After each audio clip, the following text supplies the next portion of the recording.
वक्त जो मुसलमान सबसे ज्यादा परेशान है वो वोटर लिस्ट के नामों के सत्यापन को लेकर है। मुसलमानों को वोटर लिस्ट में नाम रहने नहीं रहने से डरने की कोई जरूरत नहीं है। मैं मुसलमानों से इतना ही कहूँगा, ये मुसलमान और हिंदू का मामला नहीं है। बिहार में हर वो गरीब जिसके पास पेपर शायद न हो, हर वो व्यक्ति 50 लाख से ज़्यादा बच्चे बिहार से बाहर मजदूरी करते हैं। उसमें सभी जाति सभी धर्म के लोग हैं, सभी वर्ग के लोग हैं, इसलिए घबराने की जरूरत नहीं है।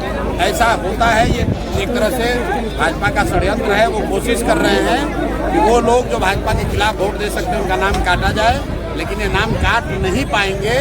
अगर आपको इलेक्शन कमीशन अभी आपका नाम काटने का धमकी दे रहा है या आपको डरा रहा है तो आपको लगे रहना है। चुनाव आते आते सबका नाम शामिल होगा, जिसका नहीं होगा उसके लिए हम लोग लड़ाई लड़ेंगे, सारे दल वाले लड़ेंगे। इससे डरने की जरूरत नहीं है। आप डरिएगा तो सब कोई डराएगा। अपने हक के लिए आपको खड़ा होना है और वोट देना सबसे बड़ा अधिकार है। कोई आपका वो अधिकार छीन नहीं सकता है। एक बात समझ लीजिए कि चुनाव आयोग को नागरिकता तय करने की का उनको अधिकार नहीं है। सुप्रीम कोर्ट का ये गाइडलाइन है, सुप्रीम कोर्ट का जजमेंट है। चुनाव आयोग किसी की नागरिकता नहीं तय कर सकता है।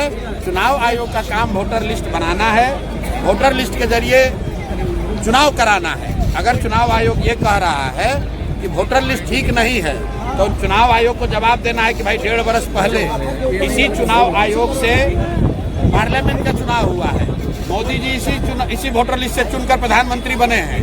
तो अगर वोटर लिस्ट खराब है, गलत है, तो मोदी जी क्या फिर से इस्तीफा देकर फिर से चुनाव लड़ेंगे? और अगर चुनाव आयोग ये कह रहा है कि लोकसभा चुनाव के बाद नेपाल से बांग्लादेश से लोग आ गए, तो ये बताए कि भाई बिहार में सरकार किसकी है? भाजपा की है, नीतीश की है। तो ये भाजपा नीतीश के सरकार के रहते बांग्लादेश और नेपाल से लोग आए कैसे? तो भैया ये संभव नहीं है। ये शुरुआती कीदड़ भभकी है, इससे डरने की जरूरत नहीं है। जिसका नाम कट रहा है आप अब तुरंत हम लोग से संपर्क कीजिए। आपको जनसुराज नहीं पसंद है, कांग्रेस पसंद है, कांग्रेस संपर्क कीजिए। राजनीतिक दलों के कार्यकर्ताओं से, नेताओं से संपर्क कीजिए ताकि आपका नाम हर हालत में जोड़ा जाएगा। चुनाव आयोग आपका नागरिकता तय नहीं कर सकता है, ये उसके अधिकार क्षेत्र के बाहर का मामला है।